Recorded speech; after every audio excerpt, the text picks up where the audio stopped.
Oui, amen, amen. Voilà, le message de ce matin est dans la même lignée que les messages où fait suite au message du jeudi 22 janvier lors de notre jeûne et prière, où j'avais prêché sur aimez-vous les uns les autres, et puis également ça fait suite aussi au message du dimanche dernier qui est l'amour fraternel et unité. Je continuerai sur le combat spirituel, hein. Voilà, on a commencé une série sur le combat spirituel, mais pour l'instant, c'est comme si le Seigneur mettait une parenthèse, l'Esprit de Dieu met une parenthèse pour me conduisant sur ces messages-là. Donc ça fait suite également au message du dimanche dernier qui est l'amour fraternel et unité, et puis de ce jeudi dernier où notre frère Jean-Luc a prêché sur la paix de Dieu, dont j'avais prévu de vous parler aussi dans mon message. Le thème que je vais aborder ce matin et en fait c'est la source de tout. C'est la source de tout. Car si dans cette source, les choses ne sont pas réglées, où une personne ne peut pas aimer les autres, elle ne peut pas être unie aux autres, mais elle se comportera comme toutes les choses mauvaises que j'ai citées jeudi dernier et dimanche dernier dans les prédications.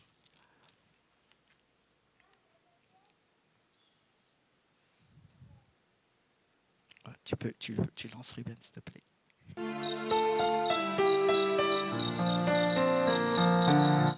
Mesdames et messieurs, bonjour. Les régions méditerranéennes ont retrouvé un peu de soleil. En revanche, vers le nord-ouest, on continue donc de subir les assauts des perturbations avec des passages pluvieux. À noter cette dépression qui est en train donc d'approcher des côtes européennes. C'est l'ex-tempête Sébastien qui va transiter donc par le sud de l'Irlande et générer un bon coup de vent dans la nuit de mardi à mercredi vers les côtes de la Manche. Mardi matin, on retrouve une zone de temps de ciel couvert et faiblement pluvieux donc sur l'ensemble des régions du nord-ouest avec déjà des bonnes rafales de vent. À l'avant, un ciel bien pourvu en nuages avec même quelques grisailles sur le nord de l'Alsace.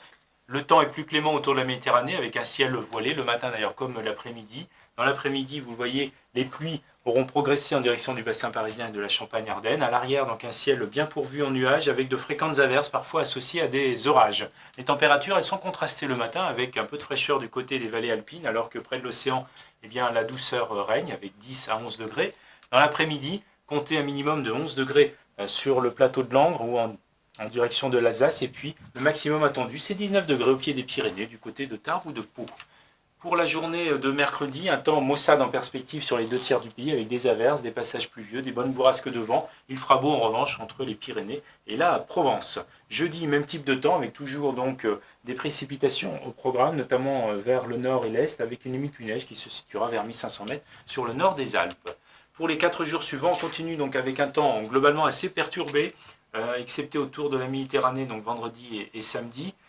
Progressivement, la masse d'air va se rafraîchir, si bien que ces précipitations, d'abord donc sous forme de neige en moyenne montagne, pourraient progressivement tomber à assez basse altitude. Donc neige possible à basse altitude pour la journée de lundi. Ça restera à surveiller puisque vous voyez que les températures auront nettement fraîchi et seront repassées en dessous des moyennes de saison.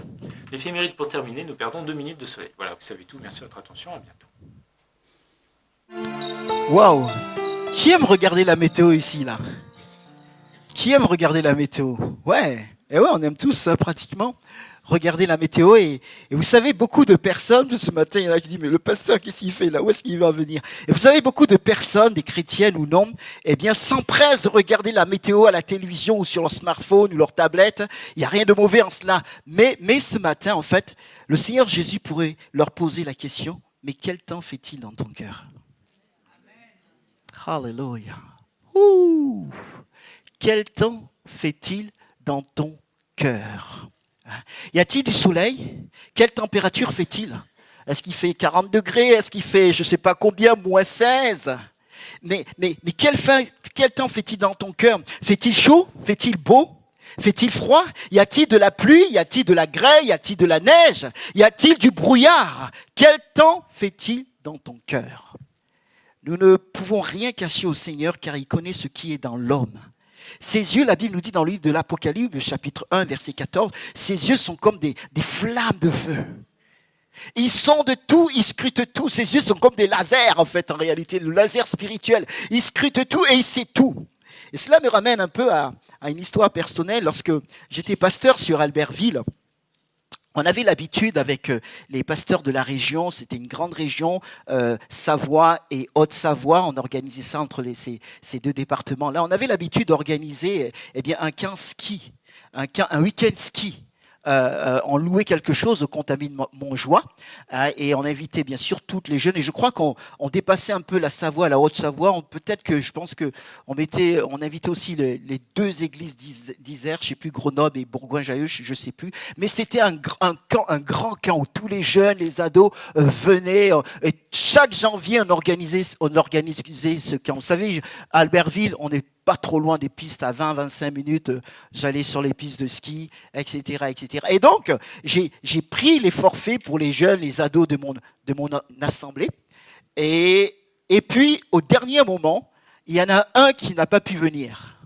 Vous savez, en fait, dans ce cas, on allait le vendredi soir, on venait tous le vendredi soir, on avait le temps spi, ensuite le samedi matin, donc on partait tout le monde partait sur les skis, enfin sur les sommets là, et ceux qui voulaient faire du ski faisaient du ski, du surf, de raquettes, marche. Il y en a qui venaient juste pour se détendre un peu.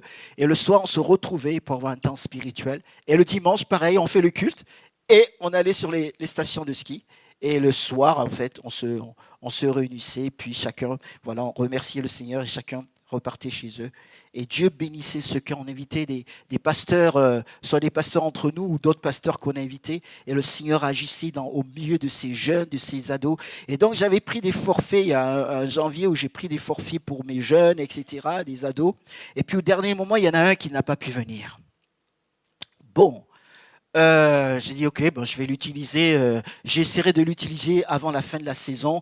Puis bon, vous savez, dans le ministère, on est pris dans le service, etc., etc. Et je vois un moment, j'ai dit c'est bientôt la fin de saison de ski. C'est entre avril, mai. J'ai dit il faut que j'utilise ce forfait. Et je pars, je prends mon surf, je prends la voiture et je monte. Et là, dès que j'arrive à la station, je prends le télésiège. Déjà, j'arrive, il faisait mauvais de chez mauvais. Et je prends mon télésiège, bien sûr, je mets ma planche de surf, je monte, et plus je montais, plus il y avait du brouillard, et plus il y avait vous savez, les plus fines là. Voilà, ça tombait, plus monter, brouillard, le télésiège arrive au sommet, je descends, je commence à surfer, mais là, il y avait tellement du brouillard qu'on ne voyait pas à 1 mètre ou à 2 mètres. D'ailleurs, il y avait pratiquement personne ce jour-là au sommet. J'ai surfé, mais j'étais pas bien. Je me suis pas fait plaisir avec ce temps exécrable, la pluie, le brouillard, etc., etc. Je rentre à la maison, ma femme commence, je dis, ouh là là, c'était un temps pourri de chez pourri. Tout ça pour dire quoi, bien-aimé? Dans le cœur, parfois, il y a du brouillard.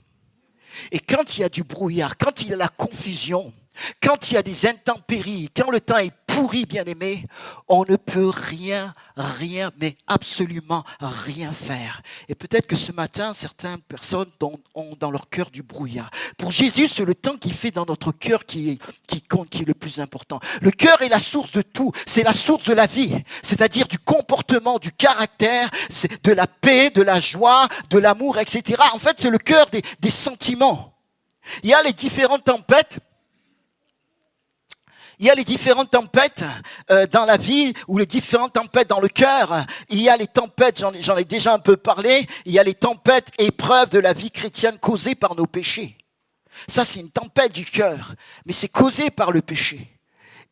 Mais là, il faudra se repentir. Il y a également une tempête du cœur ou tempête de la vie, celle causée par notre propre abandon à notre nature charnelle qui se tourne vers toutes sortes de choses. Et là aussi, il faudra régler cela, c'est les convoitises charnelles, etc. Il faudra venir au pied de la croix et demander pardon à Jésus-Christ. C'est également une repentance. Et puis, il y a les tempêtes, celles causées par la vie elle-même. Elles ne sont ni issues du diable, ni issues de ceci ou de cela, mais non. Mais voilà, ce sont les choses de la vie. Je peux peut-être sortir tout à l'heure et me tordre la cheville. C'est la vie, il n'y a rien de diabolique derrière. Vous voyez ce que je veux dire? Et là, pour certaines personnes, il y en a que ce sont les choses de la vie. Ils peuvent lier le Satan, ils peuvent lier rien ne se fera parce que ce sont les choses de la vie, tout simplement. Et puis, il y a les tempêtes du cœur, celles qui sont causées par une attaque du diable ou de son armée. Là, il faudra lier. Là, il faudra combattre. Alléluia! Amen. Et enfin, il y a les tempêtes, si je puis m'exprimer ainsi, celles qui sont permises par Dieu.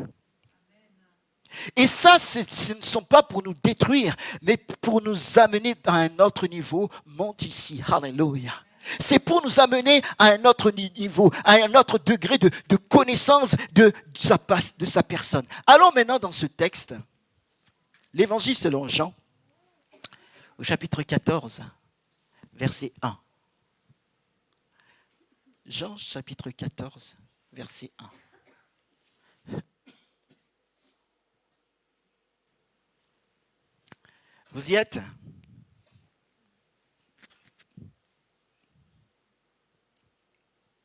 La parole de Dieu déclare que votre cœur ne se trouble pas, croyez en Dieu et croyez aussi en moi. Amen. Seigneur, on est là devant ta majesté. Merci pour tant de fidélité, pour tant de bonté.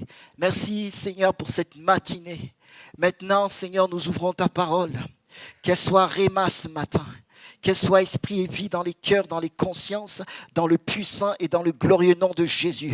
Seigneur, je prends autorité contre tout ce qui est contraire, Seigneur, à ta parole ce matin. Je lis toutes ces choses et je proclame ta gloire, je proclame ta vie. Que, Seigneur, tu puisses encore parler à nos cœurs et donne-moi de ta sagesse, donne-moi de ton amour pour annoncer ta parole avec ta puissance, avec la personne du Saint-Esprit dans le puissant nom de Jésus-Christ. Amen et Amen. Alléluia. Il est dit dans ce passage que votre cœur ne se trouble pas. Et aujourd'hui, j'ai intitulé ce message qui est sur mon cœur. Quel temps fait-il dans ton cœur?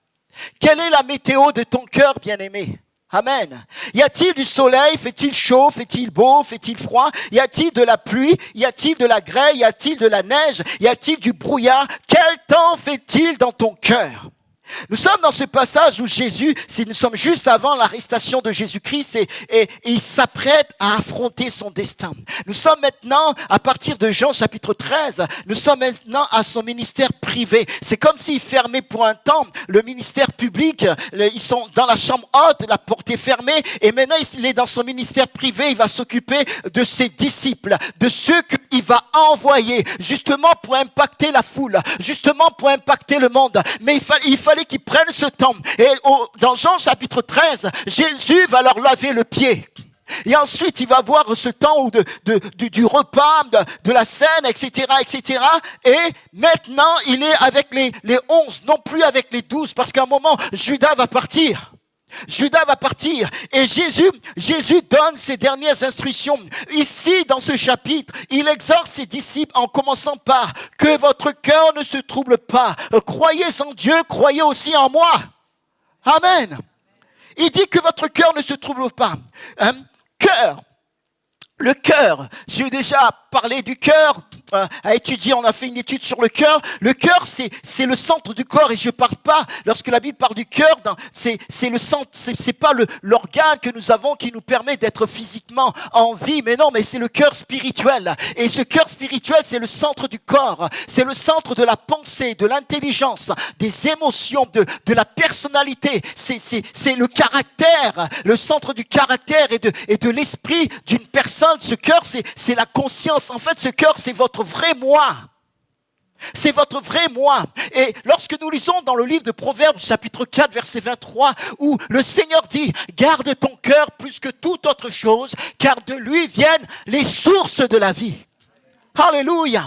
Dieu nous dit, garde ton cœur plus que toute autre chose, car de lui viennent les sources de la vie. Et lorsque nous lisons dans une autre version, la version Semeur, il est dit, par-dessus tout, veille soigneusement sur ton cœur, car il est la source de tout ce qui fait ta vie. Vous avez entendu? Veille soigneusement sur ton cœur. Donc nous devons veiller soigneusement sur notre cœur, car il est la source de tout ce qui fait ta vie. Waouh! Un collègue pasteur a dit en prêchant un jour sur ce verset d'une manière très crue. Et il dit, si ta vie est pourrie, c'est que dans ton cœur, il y a des choses pourries dedans. C'est radical. Très cru, radical. Et il a raison. Dit autrement, si ton caractère est pourri, c'est que ton cœur est pourri. à méditer. Si ton caractère est pourri, c'est que ton cœur est pourri. Quel temps fait-il dans ton cœur? Que votre cœur ne se trouble pas. Jésus savait qu'il y aurait des moments difficiles et il leur dit que votre cœur ne se trouble pas. Notre cœur est comparable à une barque dans l'eau. Et cette barque est parfois dans une tempête terrible. Lorsqu'au moment nous lisons dans Matthieu chapitre 8 verset 24, il est dit que alors il s'éleva sur la mer une si forte tempête que la barque était couverte par les vagues. Il y avait la barque qui était là, qui était couverte par les vagues. Dans Marc chapitre 4 verset 35, il est dit, il s'éleva une forte bourrasque. Vous pouvez vous imaginer la scène. La scène. Moi, lorsque je lis la parole, je suis un rêveur en fait. Mon esprit part dans la scène. Je vis la scène en fait. Je suis là quelque part dans la scène où je me trouve sur le bateau ou quel que soit là, et à un coin, et je vis. J'ai dit, Saint-Esprit, parle-moi. Qu'est-ce que tu veux me montrer? Et je vois les scènes, je vois tout ce qui se passe. Et est-ce que vous pouvez vous imaginer cette scène? Une forte bourrasque. Et les vagues se jetaient dans la barque au point qu'elle se remplissait déjà. Parce qu'il y en a qui lisent la parole tellement rapidement là. Mais non, ils étaient en danger. Et dans Luc chapitre 8 verset 23, il est dit qu'une bourrasque fondit sur le lac. Vous avez vu, une bourrasque fondit sur le lac. La barque se remplissait d'eau et ils étaient en danger.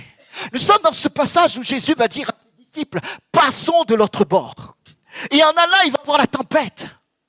Il va voir la tempête, la tempête se lève, je suis sûr que la barque allait de gauche à droite, de haut en bas, et l'eau rentrait dans toute cette barque-là, et les disciples étaient affolés. Et parfois dans notre vie chrétienne, la barque de notre cœur qui est cette barque est ainsi, il est chahuté de droite à gauche, de haut en bas, il y a les tempêtes, on ne sait plus que faire, on ne sait plus quoi faire, on se tient la tête, ceci, cela, pour ceux qui ont des cheveux, j'ai des cheveux, hein, eh bien les cheveux deviennent blancs, etc., etc.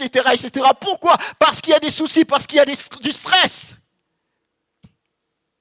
Mais le Seigneur dit que votre cœur ne se trouble pas. Et parfois dans notre cœur, c'est pareil. Oui, il y a ces différents états dans le cœur, ou différentes tempêtes, ou différentes météos dans le cœur. Quelle est la météo dans ton cœur ce matin? Il y a parfois, c'est quelques mots que j'ai relevés parmi tant d'autres, il y a parfois dans le cœur le trouble. Il y a l'agitation parfois. Il y a la peur, il y a la crainte. La Bible parle d'un cœur craintif. Il y a dans le cœur parfois la tristesse, Romains 9:2. Il y a parfois le chagrin, toujours dans Romains 9:2. Parfois dans le cœur, il y a l'amertume.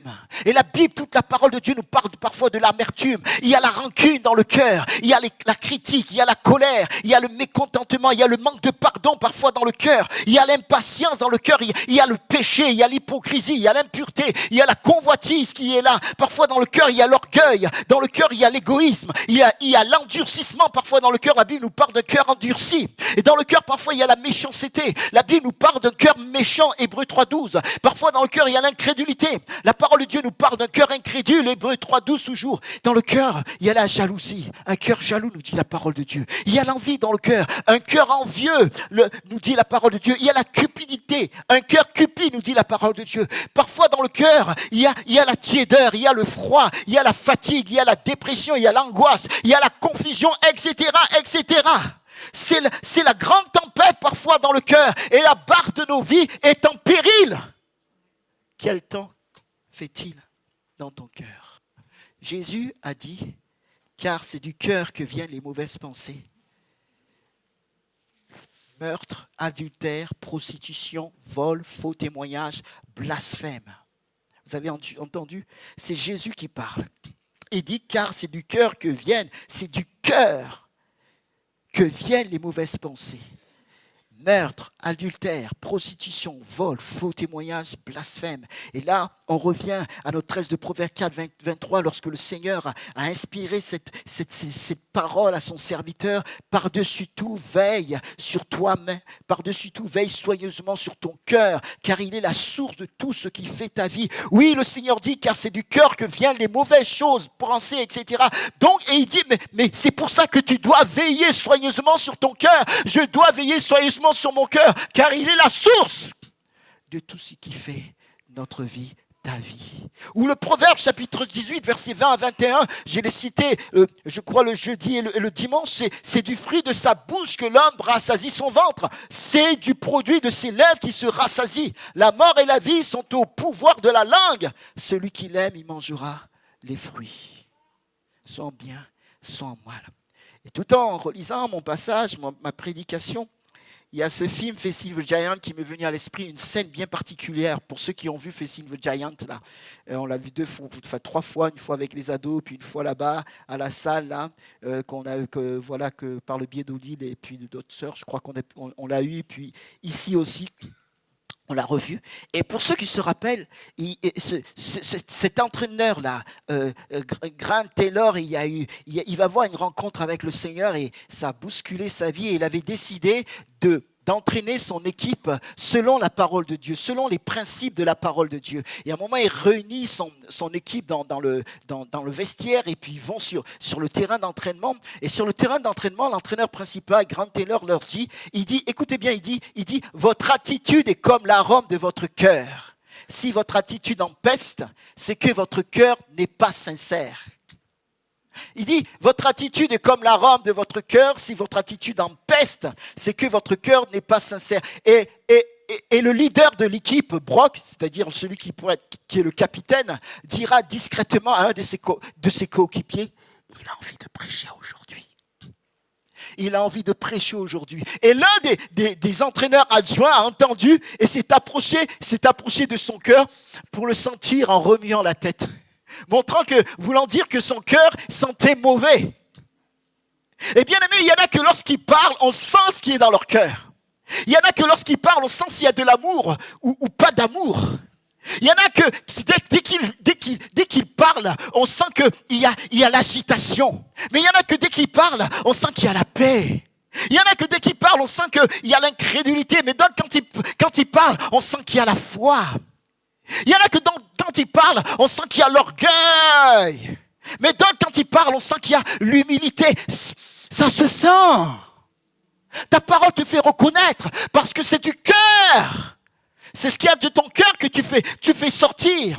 Ce qui sort de notre bouche, de notre langage ou nos écrits dégage un parfum, soit bon ou mauvais. Notre langage nous fait reconnaître. Cela montre le ton, la météo qui est dans notre cœur. Le cœur physique de l'homme est parfois malade. Et dans le monde, les maladies cardiovasculaires, que ce soit infarctus ou AVC, sont la première cause de la mortalité dans le monde. La première cause. En France, d'après l'OMS, il y a 400 morts par jour dues aux maladies du cœur, soit environ 140 000 décès par an. C'est beaucoup trop, bien aimé. Ça veut dire quoi?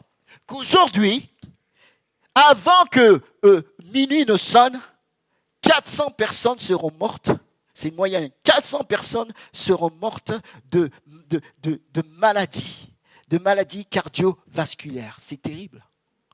C'est pas terrible, ça? Si, hein? Et ça, c'est dans notre pays de France. Nous pouvons faire un parallèle. Alors, je ne sais pas si vous voyez bien, mais je vais vous le dire.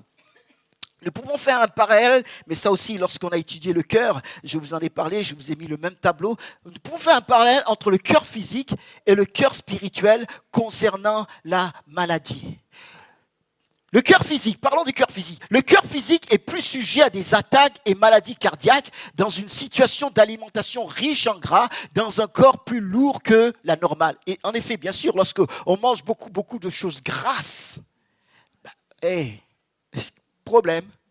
Et là, on peut faire un parallèle entre le corps spirituel. Le cœur spirituel du chrétien est plus sujet à des maladies spirituelles lorsque le chrétien accumule beaucoup de richesses de la parole de Dieu sans les mettre en pratique. Ce chrétien ou cette chrétienne devient gras spirituellement. Encore, pasteur. Encore, lorsque je lis, il médite ça. Mais il ne met pas en pratique. Jacques dit, ne vous contentez pas d'écouter la parole. Mettez-la en pratique. Mettez-la en pratique. Et si le chrétien ne met pas en pratique la parole de Dieu, il va être malade. Le cœur physique est plus sujet aux attaques et aux maladies dans un corps qui consomme de l'alcool. Ça, c'est normal. Et lorsqu'on fait un parallèle avec le cœur spirituel, la maladie que le cœur spirituel peut avoir, le cœur spirituel du chrétien est plus sujet à la maladie spirituelle s'il touche au vin des plaisirs et des soucis de ce monde. Éphésiens 5,18 nous dit, ne vous enivrez pas de vin, c'est de la débauche. Ce vin-là, ce n'est pas le Saint-Esprit, non, dans ce contexte-là, parce que dans la parole de Dieu, le vin a plusieurs symboles.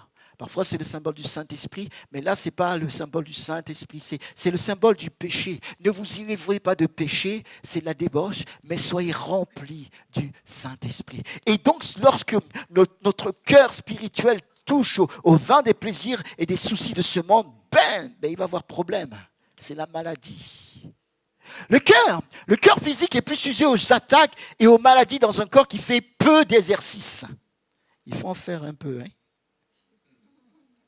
Eh oui, mes bien-aimés. Eh oui. Et lorsqu'on fait le parallèle avec le cœur spirituel du chrétien est plus sujet à la maladie spirituelle lorsque la volonté de Dieu, telle que l'exprime la parole de Dieu, est peu accomplie. Ok Seigneur, je vais le faire, mais finalement je ne le fais pas. On ne fait pas la volonté de Dieu. Est-ce que tu connais la volonté de Dieu pour ta vie? Est-ce que tu la connais? Cherche cette volonté si tu n'as pas encore trouvé.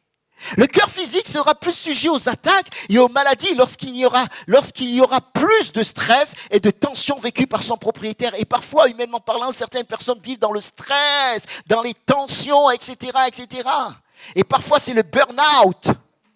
Et lorsqu'on fait un parallèle sur le plan spirituel, le cœur spirituel du chrétien est plus sujet à la maladie spirituelle s'il y a un rythme de vie avec beaucoup d'adrénaline et de stress lorsque les soucis ne sont pas tous déposés dans les mains du Seigneur.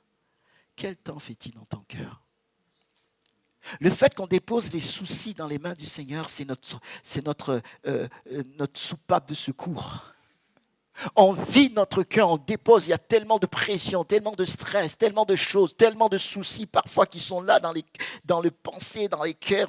On vient au Seigneur, on dit Seigneur, je te dépose ça, ça. Il faut se vider devant le Seigneur. Et là, no stress. Alléluia. Amen.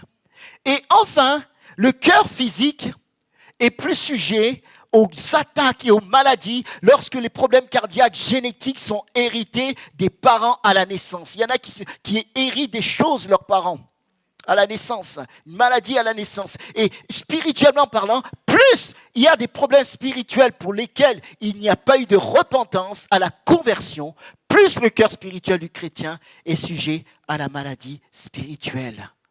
Eh oui. C'est pour ça que au jour de la conversion, il faut tout dire au Seigneur. J'ai appris à tout dire à mon Dieu. Rien. Dans mon cœur, c'est transparent par sa grâce. Je ne lui cache rien, même les choses dont j'ai honte. Je lui dis tout parce que je veux que mon cœur soit entre lui et nous, je veux que ce soit la transparence par sa grâce. Et parfois, il y a des choses dures à dire, mais il faut les dire quand même. Amen. Parce que moi, c'est réglé. Le Seigneur n'est pas celui qui va te juger, pas celui qui va te critiquer. Non, il est amour. Et il va te pardonner. Alléluia. Merci Seigneur. Il faut apprendre à tout dire à notre Seigneur. Quel temps fait-il dans ton cœur? Ou comment va ton cœur? Quelle est la météo de ton cœur? Jésus est venu guérir les cœurs. Il dit au début de son ministère, dans Luc chapitre 4, verset 18, « L'Esprit du Seigneur est sur moi parce qu'il m'a oint pour guérir ceux qui ont le cœur brisé. » Alléluia! Il est venu guérir ton cœur ce matin, si ton cœur est brisé, ou s'il y a d'autres choses dans ton cœur. Il est venu guérir ceux qui ont le cœur brisé. Et lorsqu'on revient à la suite de notre tempête des disciples, là, eh bien, que vont-ils faire? La Bible nous dit dans Matthieu 8, 26, « Alors il se leva, menaça les vents et la mer, et un grand calme se fit. » Jésus va menacer les vents. Alléluia! Et il va avoir un grand calme, le shalom de Dieu. Marc 4, 39, il se réveilla, menaça le vent et dit à la mer, « Silence, tais-toi !» Le vent cessa et un grand calme se fit. Il va dire quoi? Silence! Et dans Luc chapitre 8, verset 24, il dit, il se réveilla, menaça le vent et les flots qui s'apaisèrent. Et écoutez bien, et le calme se fit. Les flots qui s'apaisèrent et le calme se fit. Les disciples étaient dans tous leurs états, ils étaient dans la panique parce que dans leur cœur, il y avait la tempête. Comment sortir de cette situation-là? Pourtant, c'était des pêcheurs, des professionnels, ils ont l'habitude de naviguer, mais là, ça les dépassait. Et ils vont dire, mais maintenant, ne te soucie pas de ce que nous périssons. Jésus faisait quoi? Il dormait tranquillement. Alléluia. Tranquillement. Mais par amour pour ses disciples, il se leva, gloire à Dieu. Et je vois notre Seigneur plein de gloire, de majesté. Il se lève. Qui peut résister au maître des éléments? Les éléments s'inclinent devant lui. Les éléments s'inclinent devant sa majesté. Le vent s'incline devant sa majesté. Les flots s'inclinent devant sa majesté. Et il lève juste, il dit silence! Pouf! D'un coup, tout redevint calme. Tout s'apaisa. Merci Seigneur. C'est la tempête apaisée dans le cœur. La paix est venue et le repos s'est installé. Amen. Le repos s'est installé. C'est pourquoi Hébreux chapitre 4 verset 3 nous dit, pour nous qui avons cru, vous avez entendu, pour nous qui avons cru, nous entrons dans le repos. Ouh. Eh. Pour nous qui avons cru, nous entrons dans... En fait, nous sommes dans ce repos-là. Nous sommes rentrés dans ce repos. Dans ce verset, il ne dit pas que l'auteur de la lettre aux Hébreux, inspiré par le Saint-Esprit, il ne dit pas que nous sommes entrés dans la peur, que nous sommes rentrés dans l'inquiétude, le ronchonnement, la colère, la critique, la médisance, la calomnie, l'animosité, la méchanceté, les paroles grossières, l'orgueil, l'arrogance, la lutte. Non! Mais il déclare que nous sommes entrés dans le repos, c'est-à-dire dans le shalom de Dieu. Oui, pour nous qui avons cru, il est dit, et j'ai mis qui avons cru en gras, qui avons cru. Vous avez cru, non? Eh bien, en fait, nous sommes rentrés dans le repos. Nous sommes rentrés dans la paix, nous sommes rentrés dans le shalom. Mais est-ce que tu le vis véritablement? Quel temps fait-il dans ton cœur, dans notre cœur? Est-ce qu'il y a le repos? Est-ce qu'il y a la paix? Est-ce qu'il y a le shalom? Parce que nous croyons en Jésus-Christ, non? Nous croyons en lui. Et donc ce repos, cette paix, ce shalom, y est-il réellement dans notre cœur, dans ton cœur? Oh Seigneur, ta grâce. Nous avons besoin de la grâce de Dieu. Parce que la parole de Dieu est claire. Ce n'est pas la parole du pasteur Clément, c'est la parole du pasteur, du souverain berger, le pasteur des pasteurs, Jésus. Alléluia! Vous qui avez cru, vous êtes rentrés dans le repos. Mon frère, le repos est là, ma sœur. Le repos est là. Et nous pouvons vivre ce repos. Alléluia. Grâce à Jésus-Christ, notre Sauveur et notre Seigneur. On a besoin de toute sa grâce. Justement, parlons de cette foi en Jésus. Il est dit que votre cœur ne se trouble pas lorsqu'on revient à notre texte de méditation. Croyez en Dieu, croyez aussi en moi, dit Jésus. Jésus savait qu'il y aurait des moments difficiles et il leur dit que votre cœur ne se trouble pas. Mais par eux-mêmes, ils ne le pourront jamais. C'est pourquoi il leur dit, croyez en Dieu. Croyez aussi en moi. C'est la source. Jésus est la source de la paix. Il est la source du shalom dans le cœur. Alléluia. C'est uniquement par la foi en Jésus qui pourra avoir la paix du cœur, car c'est Jésus qui donne la paix du cœur. Cette foi en Jésus leur permettra de calmer le trouble de leur cœur, les tempêtes, les temps mauvais qui est dans leur cœur et qui seront dans leur cœur. Cette foi en Jésus permettra de calmer tout cela. Croyez, il est dit, croyez en moi, croyez. Vient d'un terme grec, pistéo. Comme je l'avais déjà dit, pistéo veut dire donner de l'importance à. Pistéo, c'est confiance à, donner du crédit à. Et nous devons avoir la foi, c'est-à-dire nous devons donner de l'importance à Jésus. Nous devons faire confiance à Jésus. Nous devons lui donner du crédit à Jésus-Christ. La plupart d'entre nous, nous avons des cartes bancaires, non? Pourquoi on sait qu'il y a du crédit dedans? Enfin, j'espère. Quand vous y allez là, j'espère qu'il y a du crédit dedans. Il y a de l'argent. Vous faites confiance. Et vous allez retirer ou faire les transactions que vous devez faire. Mais j'aimerais vous dire que donner du crédit à Jésus, c'est quelque chose de glorieux. En fait, c'est comme si le Seigneur nous a signé un chèque en blanc. Mettez-y tout ce que vous voulez, bien sûr selon sa parole. Amen. Selon sa parole. Nous devons lui donner du crédit. Crois en lui, qu'il est la source de tout. Il a les ressources qui est à son pouvoir. Alléluia. Il nous suffit pleinement. Et Jésus, bien-aimé, Jésus veut apaiser ton cœur lui disant « Silence !» Mets ta foi en lui. D'ailleurs, Jésus, en calmant la tempête, dira à ses disciples, dans Matthieu 8, 26, parce que ce récit se retrouve dans les 3 évangiles, dans Matthieu 8, 26, « Pourquoi avez-vous peur, gens de peu de foi ?» Gens de peu de foi, pourquoi avez-vous peur? Il y a le trouble dans le cœur, il y a ceci, l'agitation. Mais pourquoi tu as peur? Mets ta foi en moi, c'est ce que dit Jésus en quelque sorte. Dans Marc 4, 40, il dit, pourquoi avez-vous tellement peur? Comment n'avez-vous pas de foi? Et pourtant, ils ont vu Jésus agir déjà plusieurs fois. Comment n'avez-vous pas de foi? Et dans Luc 8, 25, où est votre foi? Il leur pose carrément la question, où est votre foi? Et peut-être que ce matin, il peut nous poser la question, où est ta foi, ma fille? Où est ta foi, mon fils?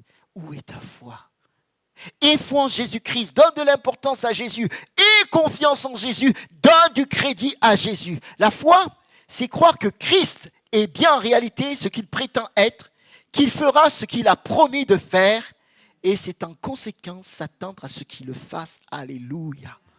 C'est ça la foi, je répète. La foi, c'est croire que Christ est bien en réalité ce qu'il prétend être, qu'il fera ce qu'il a promis, ce qu'il a promis de faire, et c'est en conséquence s'attendre à ce qu'il le fasse. Et quand on réalise cela, dans le cœur, il y a le shalom, il y a la paix, il y a la tranquillité. Seigneur, tu vas faire ce que tu as promis, même si autour de moi, il y a les vagues, il y a les tempêtes, mais à l'intérieur, je veux que tout soit calme. Alléluia. Qu'importe ce qu'il y a à l'extérieur, mais je mets ma foi en toi. Je ne vais pas regarder ce que je vois, ce qui se passe autour de moi où tout est ébranlé. Mais je veux regarder en toi. Et quand on a cette attitude, waouh, à l'intérieur, il y a un silence plat, la paix est là, bien-aimé. Nous devons voir la gloire de Dieu dans ces temps où le cœur est agité, dans ces temps où le cœur est troublé, dans ce temps où le cœur est bousculé. Ce matin, lève les yeux et vois la gloire de Christ. Et la gloire de Christ, c'est sa grâce. La gloire de Christ, c'est sa miséricorde. La gloire de Christ, c'est sa patience, sa bonté, son amour et sa vérité, sa fidélité, pardonnez-moi l'expression, sa lenteur à la colère, parce qu'il est lent à la colère. Alléluia! C'est ça la gloire de Christ. Et pour nous donner la paix, pour nous donner la joie, pour nous délivrer de ce cœur agité, etc. Christ est allé à la croix pour délivrer de tout ce qui est mauvais dans notre cœur, tout ce qui est turbulence, tout ce qui est rancune, hypocrisie, critique, amertume. Il est allé à la croix pour nous libérer, pour nous affranchir. Son sang a coulé une fois pour toutes, pour que notre cœur soit purifié. Alléluia! Il a sur cette croix, il a vaincu non seulement le péché, mais il a vaincu la maladie. Il a vaincu également Satan et ses démons, les puissances des ténèbres. Il les a vaincus dans le nom de Jésus-Christ. Alléluia! Pour apporter le calme dans notre cœur. Et on l'a mis au tombeau. 3 jours après, il ressuscite et il est vivant pour toujours. À la croix, toutes les tempêtes sont apaisées. Il a apporté la paix. À la croix, Jésus est venu guérir les cœurs. À la croix, Jésus est venu mettre la paix dans les cœurs. À la croix, Jésus est venu assainir. Il est venu purifier, comme on l'a chanté, purifie mon cœur. À la croix, il est venu purifier le cœur. Il est venu adoucir la source de notre vie, c'est-à-dire le cœur. On voit ce bois que Moïse a jeté dans les eaux de Mara. Ce morceau de bois pour assainir cette eau. Pour adoucir cette eau, n'est-ce pas? Eh bien, la croix, ce bois représente la croix de Jésus-Christ. Symbole de la croix de Jésus qui, plusieurs siècles plus tard, allait mourir sur cette croix. Et en mourant sur cette croix, il jette cette croix dans notre cœur pour le purifier, pour l'assainir, pour que notre cœur redevienne doux. Alléluia. À la croix, Jésus est venu ôter le péché des cœurs. Merci Seigneur. À la croix, il y a le grand silence de Jésus sur les tempêtes de notre cœur. Il dit silence. Alléluia. Afin d'y mettre la paix, afin d'y mettre le beau temps. Gloire à Dieu. Amen. En mettant ta foi en lui et en ce qu'il a accompli à la croix pour toi, alors la tempête de cœur sera apaisée et il y aura dans ce cœur la paix, l'amour, la joie, l'assurance, la pureté, la quiétude, la sincérité. Tu seras bouillant pour Jésus. Il y aura la bonté. Alléluia. Comme cette image qui amène le repos. C'est le repos. La présence de Jésus apporte tout cela. Ce sera le cœur confiant en Jésus, quelle que soit la situation. Parce qu'en réalité, bien aimé, c'est pas les situations qui sont autour de nous, autour de moi, qui décrivent ce que mon cœur doit être. Non, notre paix, notre joie ne dépendent pas des circonstances, des situations, mais ça dépend de Jésus. Alléluia. Quelles que soient les tempêtes extérieures, quel que soit ce qui se passe à l'intérieur, mais dans notre cœur, nous, on est reliés au Seigneur par la foi et il veut que dans notre cœur, il y ait une belle météo. Alléluia. Amen. Merci Seigneur. La parole de Dieu nous dit dans Hébreux, chapitre 6, versets 18 à 19, afin que par deux actes immuables dans lesquels il est impossible que Dieu mente, nous ayons un puissant encouragement, nous dont le seul refuge a été de saisir, écoutez bien, nous dont le seul refuge a été de saisir l'espérance qui nous était proposée. Et là, il nous dit, cette espérance, nous l'avons comme une ancre solide et ferme pour notre âme. Alléluia! Les bateaux, leur ancre, quand ils sont bien plantés au fond, là, ils ne bougent pas. On les voit parfois bouger de droite à gauche, mais ils restent sur place. Et nous, la corde, on a une ancre qui est accrochée à Jésus. Et il nous tient d'en haut. Et tout peut tanguer autour de nous. Il nous donne la paix. C'est notre espérance. Nous l'avons comme une ancre solide. Vous savez, voyez-vous, une ancre solide et ferme pour notre âme. L'espérance est une ancre. L'espérance est cette ancre de l'âme qui, malgré les tempêtes, malgré les épreuves, permet que notre foi en Jésus ne vacille point, mais reste ancrée sur la personne de Jésus. Alléluia. Ce n'est pas l'espérance de ce monde mauvais dans lequel nous vivons, mais l'espérance fondée sur la promesse de Dieu de garder, bénir et guider ceux qui se confient en lui. Amen. L'espérance biblique n'est pas le fait de penser à ce qu'on désire, ni une perspective optimiste mondaine, mais une attente pleine de confiance, basée sur la certitude de la parole de Dieu et qui nous dit qu'il sera pour nous une ancre dans le futur comme il a été dans le passé. Amen. Jésus est cette ancre-là. Et il ne change pas. Ce qu'il a été dans le passé pour toi, mon frère, pour toi, ma sœur, il continuera de l'être. Il continuera de l'être. Parce qu'il est Dieu et ne peut se renier. Il est amour, il est paix, il est joie. C'est ton Créateur, c'est ton Dieu. Si tu as fait de lui ton Dieu, ton Sauveur, alléluia, et ton Seigneur. C'est l'une des raisons pour lesquelles le Seigneur dit dans Proverbes chapitre 23, verset 26, il dit, écoutez bien, mon fils, bien sûr ma fille, donne-moi ton cœur et que tes yeux se plaisent dans mes voies. Amen. Donne-moi ton cœur. Lui seul peut toucher notre cœur. Lui seul peut l'apaiser. Lui seul peut nous conseiller, nous guider. Alléluia. Je finis. Que votre cœur ne se trouble pas. Croyez en Dieu. Croyez aussi en moi. Alors que j'invite les bien-aimés à s'approcher. Verset 27. Je vous laisse la paix.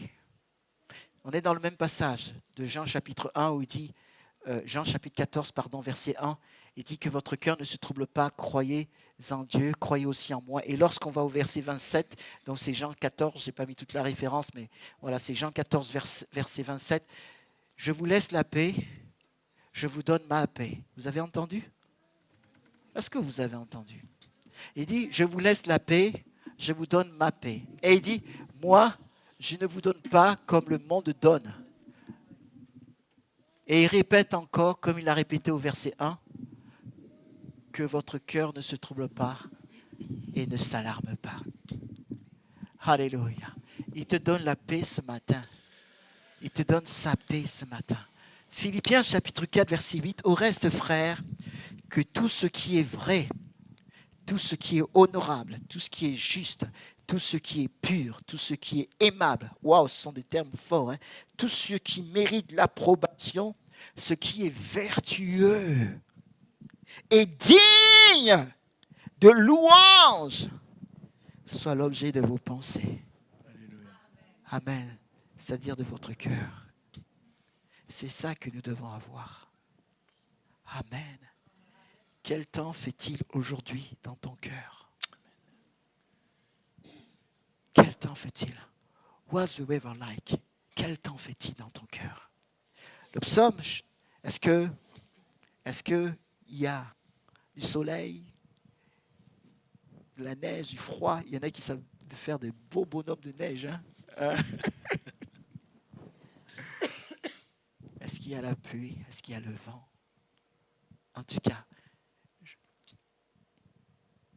le psaume, chapitre 94, oui c'est bien ça, verset 19 nous dit, et quand j'avais le cœur surchargé de soucis, waouh, ça c'est fort, et quand j'avais le cœur surchargé de soucis, écoutez bien la suite, tu m'as consolé, tu m'as rendu la joie, c'est dans la version français courant.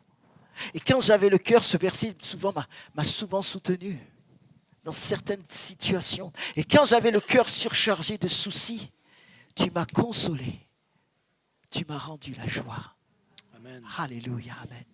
Oui, quel temps fait-il dans ton cœur? Ce matin, il faut en Jésus-Christ. Donne de l'importance à Jésus. Aie confiance en Jésus. Donne-lui du crédit à Jésus. Il saura mettre le beau temps dans ton cœur, même si à l'extérieur de ton être, tout se déchaîne, tout vacille. Mais ton être intérieur va se fortifier en Jésus-Christ lorsque tu as ta foi en lui. Alléluia. Je finis par ce verset. Approchons-nous donc d'un cœur sincère.